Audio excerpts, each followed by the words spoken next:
Assalamualaikum warahmatullahi wabarakatuh.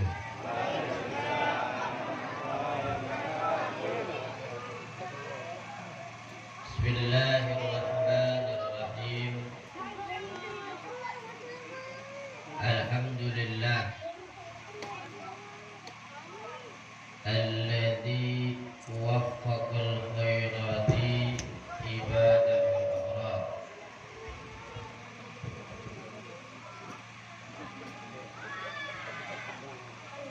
Ahmaduhu ta'ala hamdan yudafi'u anhi al-asrar, wa ashhadu an la ilaha illallahul fattahul ghaffar, wa ashhadu anna sayyidana Muhammadan abduhu wa rasuluhu al-mustafa al-mukhtar.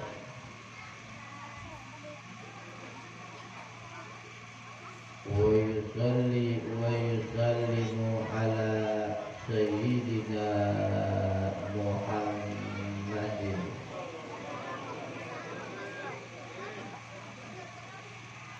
wa ala alihi wa ashabihi al-akhyar, salatan wa salaman tunji bihima min adabin nar. Subhanaka la ilma lana illa ma 'allamtana innaka antal alimul hakim. Amma ba'du. Pertama-tama yang saya hormati Al-Ustadz Deden Badruddin dan juga asatidz yang lain yang tidak saya sebutkan satu persatu, tetapi tidak mengurangi rasa hormat saya. Dan juga yang saya hormati adalah bapak-bapak, ibu-ibu, dan juga para remaja, baik putra atau juga putri. Mudah-mudahan kumpulnya kita di sini semuanya Allah mengampuni segala dosa kita.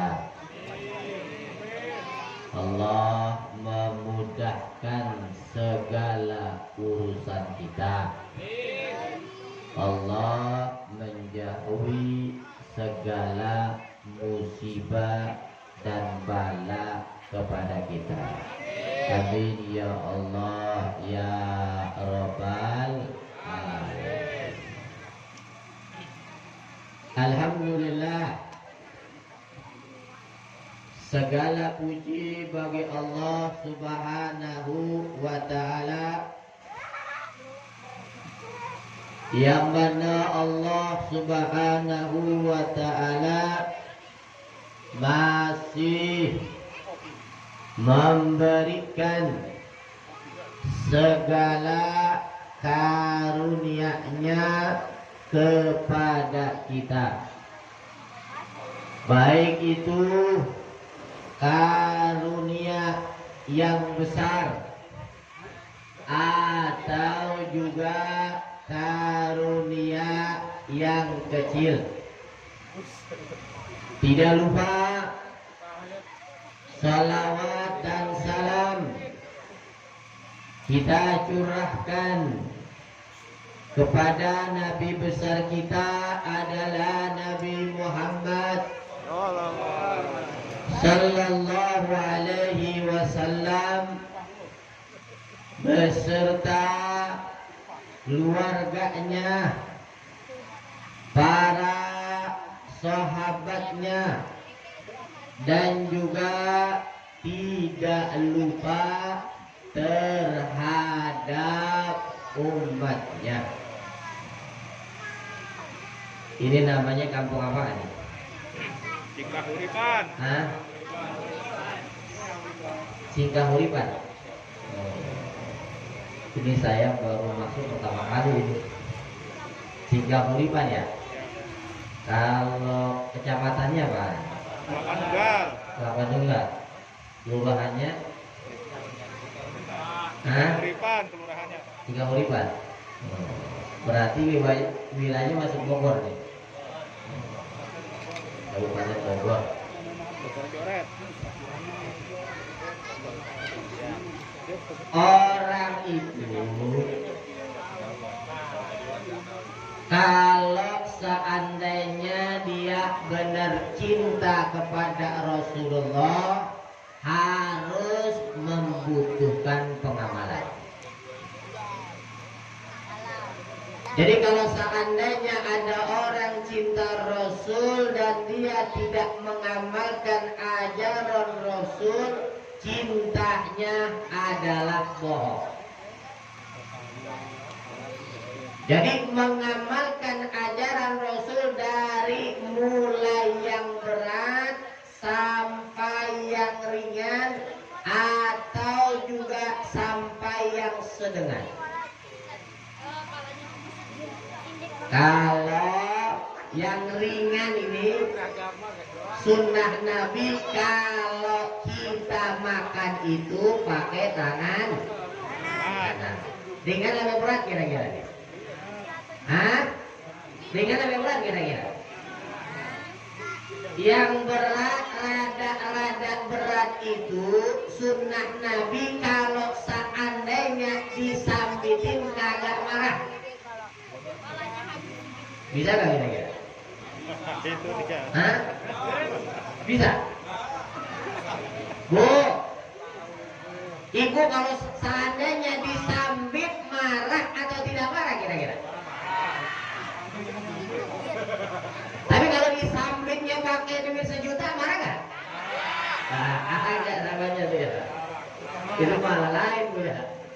Sambitannya lah lain.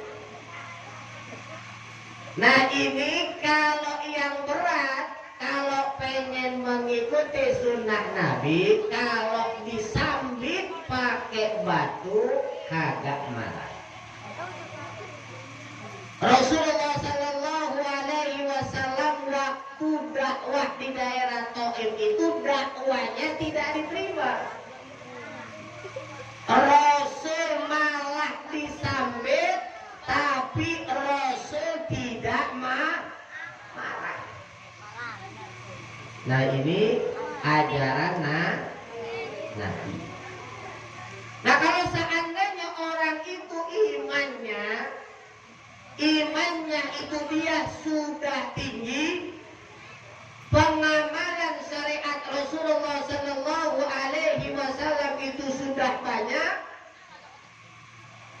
mereka itu mengamalkan syariat Rasulullah dari mulai yang berat sampai yang ringan atau juga yang tengah-tengah itu diamalkan.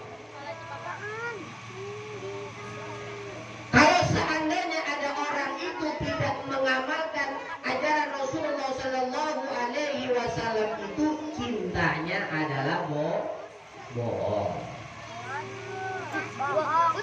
Makanya tadi ini alhamdulillah ini di masjid ini ada santunan tiap bulan anak yatim. Alhamdulillah.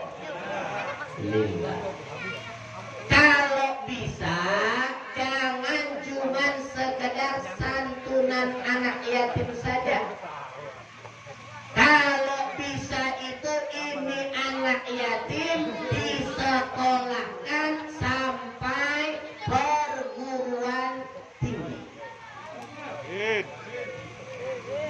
Sebab kalau seandainya anak yatim ini disekolahkan sampai perguruan tinggi, kemungkinan besar itu masa depannya adalah terang.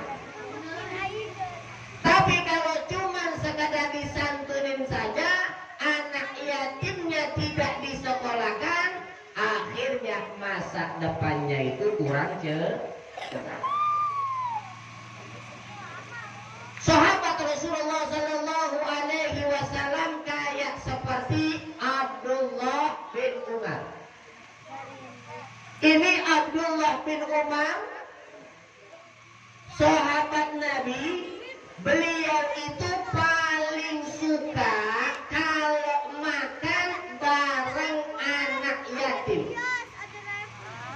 Dan juga Abdullah bin Umar paling suka itu kalau makan bersama orang yang susah. Jadi kalau seandainya itu dia pengen makan, dia cari orang susah. Kalau seandainya pengen makan, cari anak yatim. Ada orang sini yang mengamalkan gitu? Ada nggak? Hah? Ada nggak kira-kira? Kayaknya belum ada. Salah satu contoh, Bu, sahabat Umar ini pernah satu ketika itu kedatangan orang yang susah. Orang yang susah ini kena penyakit kusta sampai di tangannya adalah keluar darah. Ini orang yang susah kena penyakit kusta, tangannya keluar darah. Minta kepada sahabat Umar. Sahabat Umar, Abdullah bin Umar ini tidak mengusirnya, tapi diajak sembari dikasih dan juga dikasih makan. Susah gak kira-kira? Hah? Ini orang kena penyakit kusta, tangannya keluar darah, terus diajak makan, darahnya itu netes. Kalau bukan mengamalkan ajaran Rasulullah Sallallahu Alaihi Wasallam ini, tidak mungkin Abdullah bin Umar itu mengajak orang yang susah. Jadi kalau seandainya orang pengen ngikutin sunnah Nabi, kalau ada orang minta-minta, jangan diusir. Begitu juga kalau seandainya orang ada yang minta-minta, seandainya dia korengan, jelek, atau juga cacat, jangan diusir. Kalau bisa, ajak ke rumah, kasih makan. Ini salah satu contoh ajaran Rasulullah Sallallahu Alaihi Wasallam. Makanya ada ayat Al-Quran, Innal ladina amanu wa aminus solihati wa akhbatu ila rabbihim ulaika ashabul jannati hum biha khalidun. Innal ladina amanu, bahwasanya orang-orang yang mereka itu telah beriman dan juga mengamalkan amalan soleh. Wa ahbatu ila rabbihim, mereka mereka itu merendahkan di hadapan Tuhan mereka. Ulaika ashabul jannah, mereka itu termasuk orang-orang penghuni surga. Hum fiha khalidun, mereka di dalam surga adalah kekal. Bu, panas. Waduh, lapar apa enggak kira-kira Bu? Lapar? Ada kuenya enggak kira-kira? Boleh saya serius boleh? Boleh Bu ya? Ya lucunya nggak ada dah. Sebab kalau ntar ada lucunya materinya kabur ya. Ini Bu, jadi kalau seandainya orang itu pengen menghadap Allah atau juga pengen beribadah kepada Allah atau juga sholat, sunnahnya adalah kalau seandainya ibu itu berdiri, kepalanya itu adalah menghadap tempat sujud. Jadi kalau bapak-bapak, ibu-ibu kalau sholat, nah palanya diapain? Palanya itu adalah menghadap apa? Menghadap tempat sujud. Nah yang seperti ini hukumnya adalah sunnah. Ini adalah pendapat Al-Imam Nawawi di dalam kitab Minhajut Thalibin.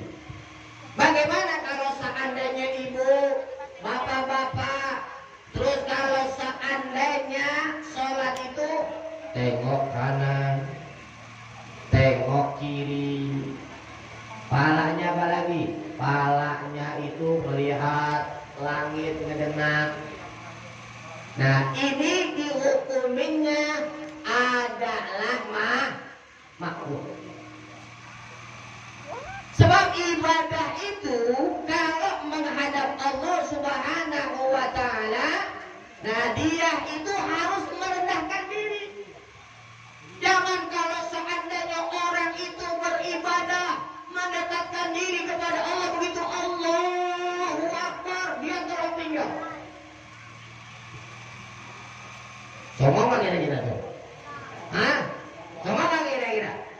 Jadi begitu takbir, ibu-ibu itu tolak terpinggang. Nah ini bukan tidak sah, sholatnya sah, tapi somong.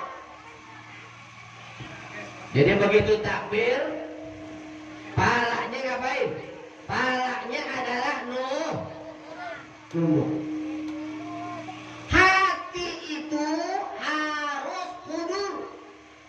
harus hudur dan bacaan ayat Al-Quran harus direnungkan dan juga diresapi. Kalau seandainya ibu-ibu itu sholat, tapi sholatnya itu pas di depan Ka'bah.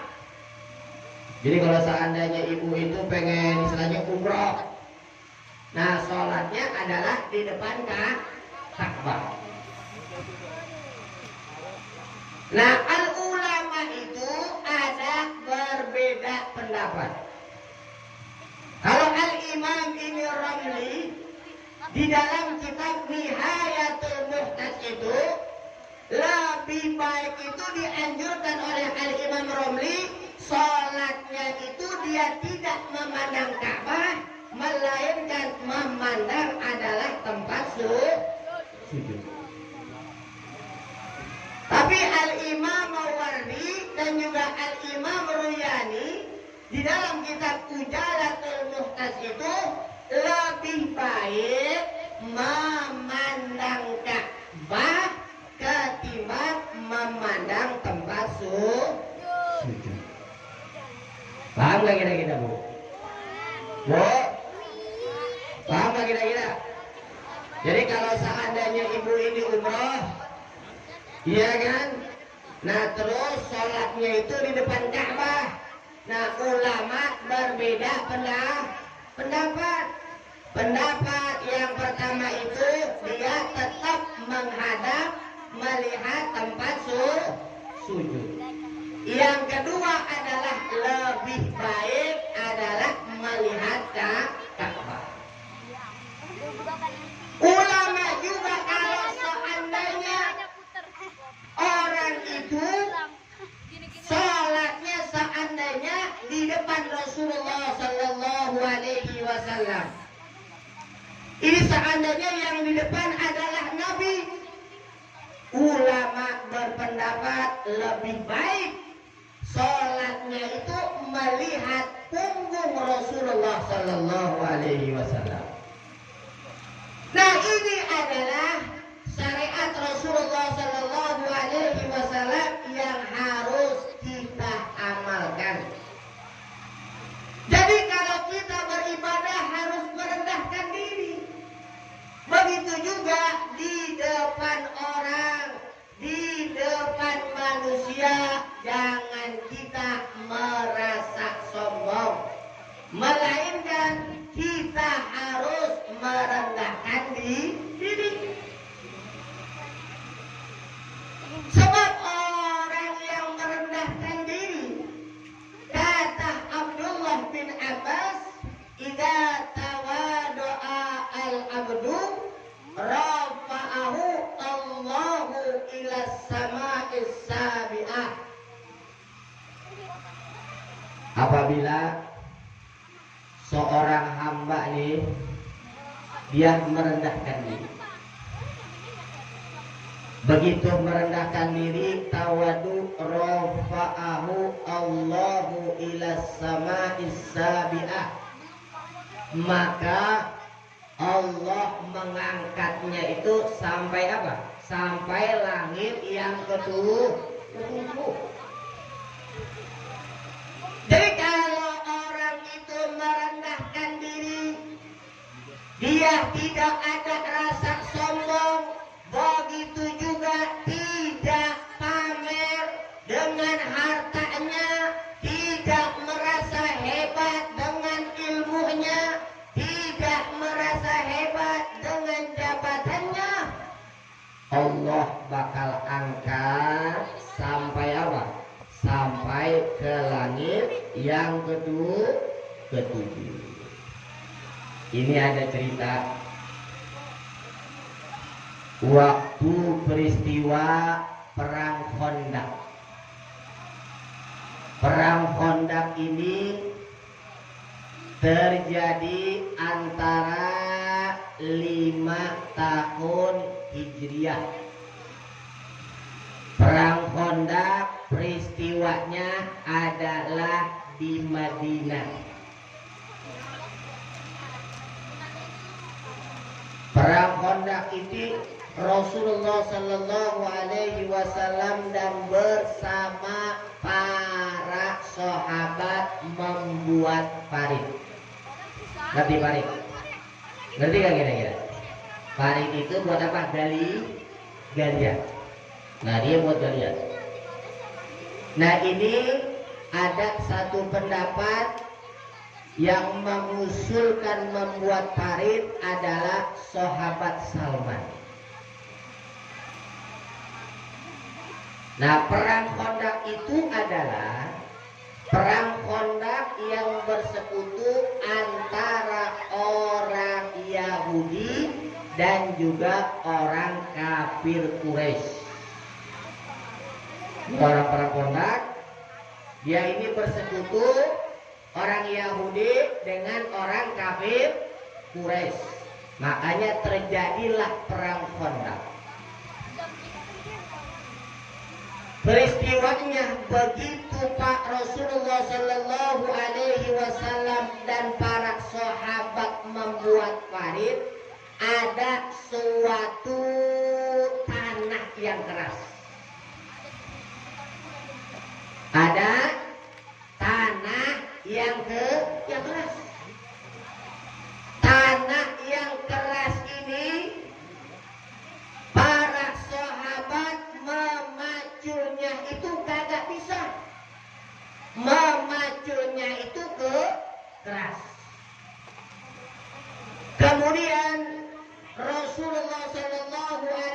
Wasallam meminta air.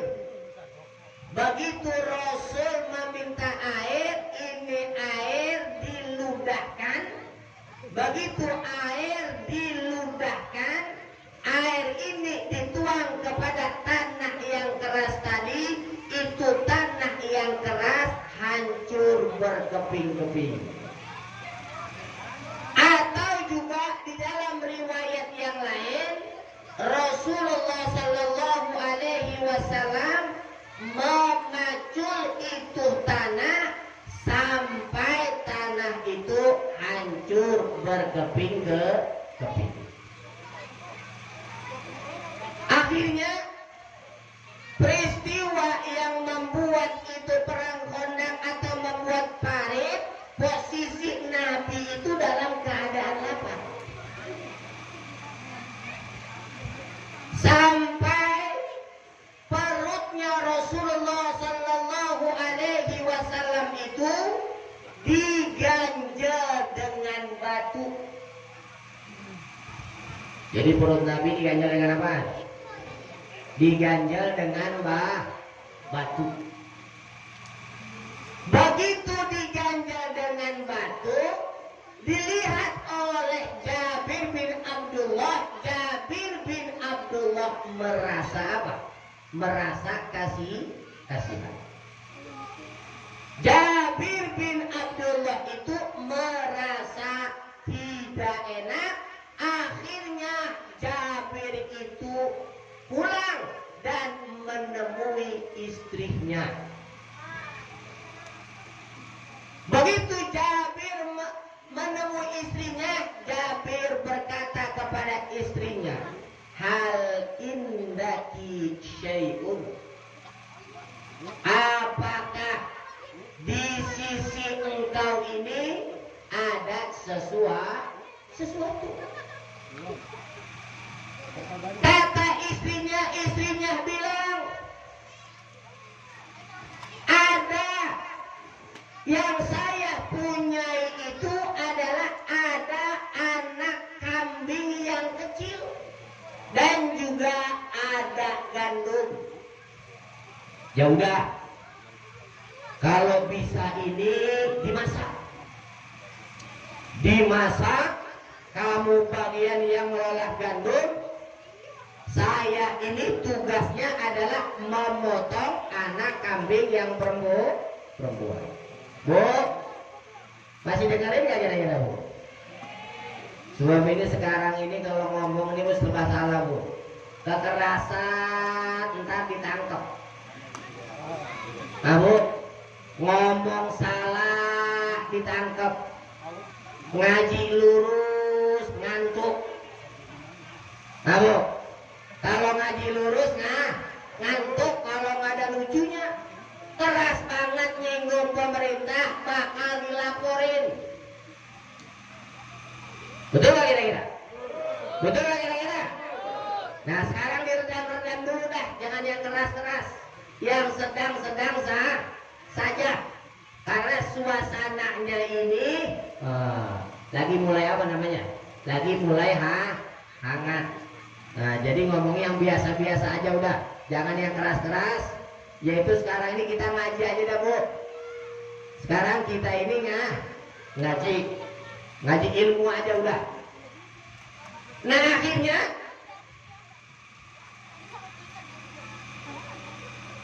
ini Jabir bin Abdullah yang memotong kambingnya, bininya adalah yang mengelola apa? Mengelola gandum. Nah kemudian ini Jabir bin Abdullah menemui Rasulullah Sallallahu Alaihi Wasallam. Ya Rasulullah, bahwasannya saya ini mengundang engkau. Ya jangan banyak-banyak dah. Ya kira-kira ada beberapa orang. Nah karena ada suatu hidangan makanan itu di rumah saya. Rasul ini Bu nggak mau Rasul itu enak sendiri. Rasul kagak mau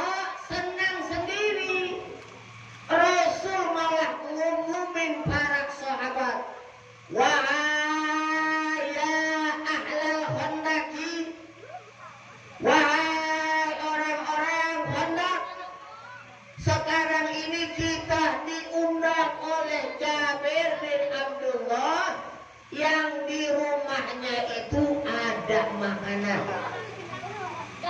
Ini nggak tanggung-tanggung. Ini yang datang ke rumah Jabir bin Abdullah itu kurang lebih sampai 1000 orang. Oh, bayangkan. Sampai berapa? Sampai 1000 orang. Ayamnya kecil, kambingnya kecil, gandumnya apa? Sedikit. Untuk 1000 orang cukup nggak kira-kira? Cukup nggak kira-kira Bu? Itu nggak bakal cukup. Waduh. Akhirnya Jabir ini mulai ketakutan Bu. Kalau bahasa kita ketakutan. Masaknya sedikit, tapi yang diundang apa? Banyak, ketakutan. Dia bilang kepada istrinya, waduh, ini bagaimana nih? Rasul itu ngebilangin, itu yang datang kira-kira itu ke rumah kita ada 1000 orang. Ini kayaknya nggak bakal cukup nih. Kata bininya, Allah dan Rasulnya lebih mengetahui. Akhirnya Rasulullah Sallallahu Alaihi Wasallam bilang kepada Jabir, ya udah, pokoknya ini tunggu atau kuali yang engkau masak itu daging jangan dibuka-buka. Begitu juga roti yang ada di tempat pembakaran, iya kan? Udah, itu bagian saya kalau kata sekarang Pak. Akhirnya Rasulullah Shallallahu Alaihi Wasallam yang menyediakan. Ini Rasul yang menyediakan, yang motong-motong roti adalah Rasul. Begitu juga yang motong-motong daging adalah Rasul. Ini daging yang ada di kuali atau di dangdang, yang ambil Rasul. Itu para sahabat masuk silih berganti sampai semuanya itu merasa kenyang dan hidangan yang ada di rumah Jabir bin Abdullah masih ada. Ini adalah salah satu contoh bahwasannya Rasulullah Sallallahu Alaihi Wasallam adalah orang yang merendahkan diri. Rasul itu kalau seandainya dia itu susah bareng-bareng. Rasul kalau seandainya senang bareng-bareng. Begitu juga kalau seandainya ngurusin masjid, kalau susah bareng-bareng. Kan kadang-kadang ada, ayo kerja bakti, ayo kumpul-kumpul. Kerjanya masih sedikit, makannya banyak. Ada yang begitu? Ada nggak kira-kira? Hah? Kadang-kadang nih ibu-ibu ada nih, ayo kerja bakti bareng-bareng. Ibu-ibu kita bagian yang masak. Pas sudah kelar baru datang. Begitu kelar baru datang, bawa pulangnya paling banyak. Ada nggak yang begitu Bu? Bu? Ada nggak kira-kira Bu? Banyak ya? Nah, orang kalau yang begini jangan. Jadi kalau seandainya susah bareng-bareng. Begitu juga kalau senang bareng-bareng. Contohnya Rasulullah ditawarin makan, Rasul nggak jalan sendiri. Rasul bareng-bareng dengan para sahabat. Dan juga kalau orang itu beribadah harus sungguh-sungguh. Ibadah jangan males-males.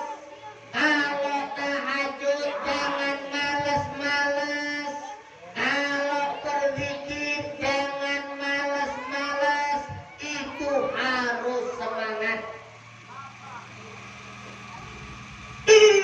Al-Quran, wa man aradal akhirata wassa'a laha sa'yaha. Barang siapa saja yang menginginkan akhirat, wassa'a laha sa'yaha, dan dia berusaha dengan berusaha yang sungguh-sungguh. Ini ada cerita salah satu istri Rasulullah Sallallahu Alaihi Wasallam yang bernama Ummu Habibah. Ini Ummu Habibah adalah putri daripada Abu Sufyan. Ini putri. Ini Ummu Habibah begitu mendengarkan hadis Rasulullah Sallallahu Alaihi Wasallam, Ummu Habibah tidak pernah meninggalkan sampai akhir hayat. Ini mudah-mudahan ini hadis diamalkan. Apa hadisnya? Man shalla fi yaumin wa lailatin sintai asrata rakaatan bunyalahu baitun fil jannah. Barang siapa saja yang sholatnya itu adalah sehari semalam adalah 12 rakaat, bunyalahu baitun fil jannah, maka baginya itu bakal dibangun rumah di surga. Bu, ibu kalau seandainya di dunia nggak punya rumah, begitu juga bapak-bapak nggak punya rumah, nggak usah khawatir. Sholat 12 rakaat punya rumah di surga, rumah di surga tanpa DP. Rumah di surga juga nggak ada nyicil. Cuman dibayarnya adalah cuman mengerjakan sholat 12 rakaat. Yang pertama adalah arba'an qabla zuhri. 4 rakaat sebelum apa? Sebelum zuhur. Jadi entar nih, begitu kita pengen mengerjakan sholat zuhur, jangan langsung sholat zuhur. Tapi yang kita lakukan, yang kita kerjakan adalah sholat sunnah dulu 4 rakaat. Wa raka'ataini ba'daha, dan 2 rakaat sesudah mengerjakan sholat apa? Sholat zuhur. Wa raka'ataini ba'dal maghribi, wa raka'ataini ba'dal isya'i, wa raka'ataini qabla sholatil fajri. 2 rakaat sesudah mengerjakan sholat maghrib, dan 2 rakaat sesudah mengerjakan sholat isya, dan 2 rakaat sebelum mengerjakan sholat subuh. Jumlahnya berapa semua? Jumlahnya 12. 4 rakaat sebelum apa? 4 rakaat sebelum apa? Sebelum zuhur. 2 rakaat sesudah apa? Sesudah zuhur. 2 rakaat sesudah apa? Maghrib. 2 rakaat sesudah apa? Sesudah isya. 2 rakaat sebelum subuh. Ini yang dinamakan oleh ulama namanya sunnah muakkad. Ini Ummu Habibah begitu mendengarkan hadis Rasulullah Sallallahu Alaihi Wasallam tidak pernah meninggalkan sampai akhir hayat. Jadi begitu kita ini selesai membuat acara ini maulid, kalau bisa ada perubahan. Yang tadinya ibadah malas menjadi tidak malas. Yang tadinya ngaji itu malas dirubah menjadi rajin. Yang tadinya tidak pernah sholat tahajud, kalau bisa mengerjakan sholat tahajud. Mudah-mudahan nasihat yang singkat ini ada manfaatnya. Apabila ada kata-kata yang salah atau juga tidak berkenan di hati ibu-ibu, bapak-bapak, tolong dibukakan pintu maaf yang sebesar-besarnya. Wa'afu minkum. Assalamualaikum warahmatullahi wabarakatuh. Waalaikumsalam warahmatullahi wabarakatuh.